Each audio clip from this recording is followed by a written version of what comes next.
My name is Arlene Borwick, and I am and always will be the mother of Brenden Benoit. My son was the youngest of 4 boys. All were unique and special in their own ways. Brenden was kind-hearted, loving, and a friend to all. He stood up to bullies when others were mistreated, even if he meant he was going to get the beat down. He saw the good in everybody and made friends wherever he went. He loved his family, his friends, nature, and saw the good in all people. For as long as I live, I will never forget the morning of July 10, 2022, at 6:30 a.m. when the Hamburg police officers came to my door to tell a parent what no parent should ever have to hear.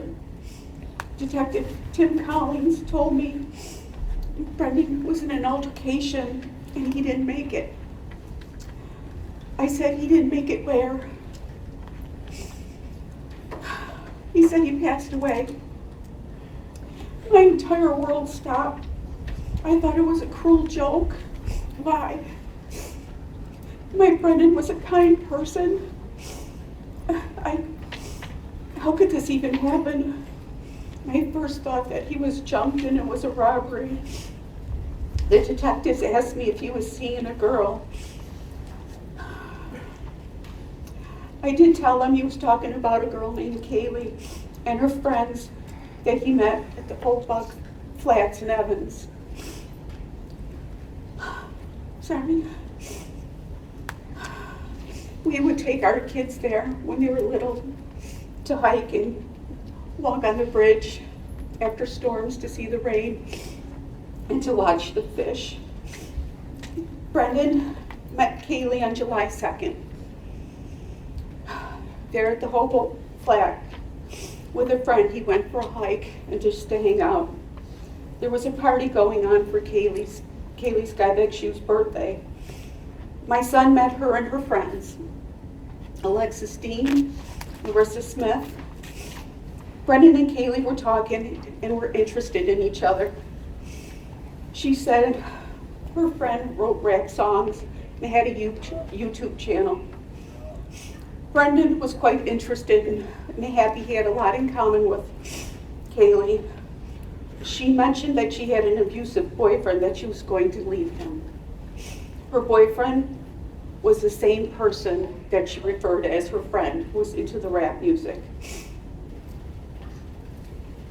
He told me about Kayleigh Skybyk-Schuh, Alexis Dean, and Larissa Smith on July 4th. He wanted to take Kayleigh out for dinner, and I told him until she's done with her boyfriend, you should not have contact with her.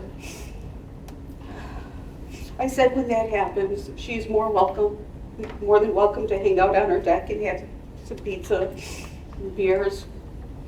I stress that he shouldn't see her until that current relationship was done.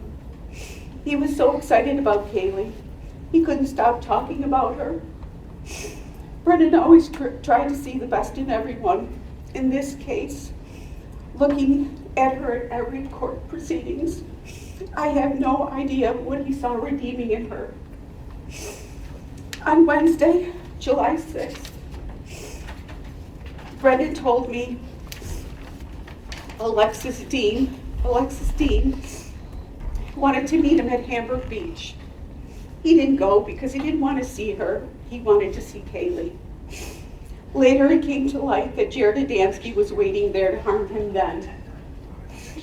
Alexis Dean then told Brenden he was invited to a bonfire July 9th on a Saturday night, and Kayleigh was going to be there. He was thrilled and couldn't wait to see her. He bought beer for all to share at the bonfire.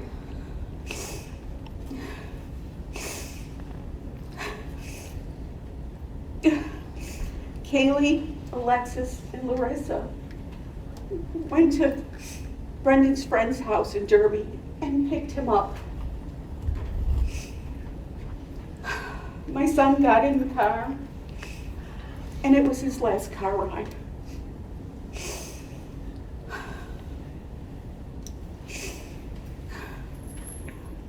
When he reached the destination of Hell's Road, my son got out of the car only to be punched by Krone.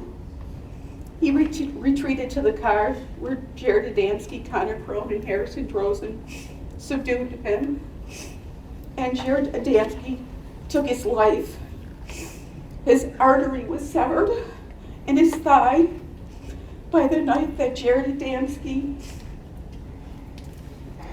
had. My son died quickly.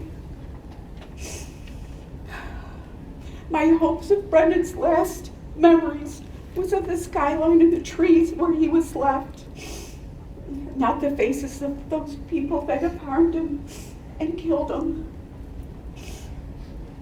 They left him in the woods for Brenden to bleed out and to leave him like he was a piece of trash.